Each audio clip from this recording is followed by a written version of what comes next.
Какво има, Стефчо? Не мога да си намеря самолета. Виждам защо.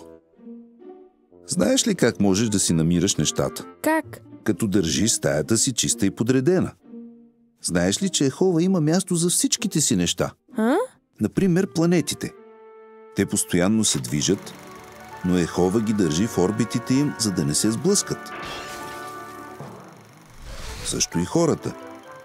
Отвън всички сме различни, но Той е сложил нашите кости и органи на едно и също място. Представи си очите ти да бяха на краката.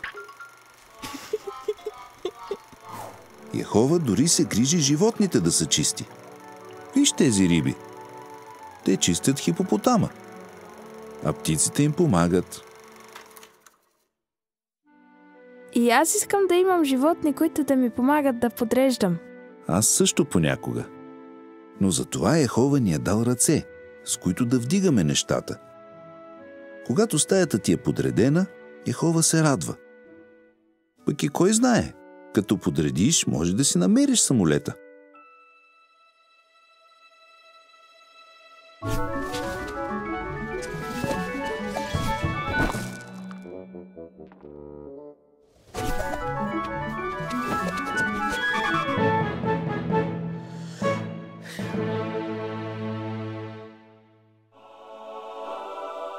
Намерих си самолета! Браво! Хайде тогава да поиграем.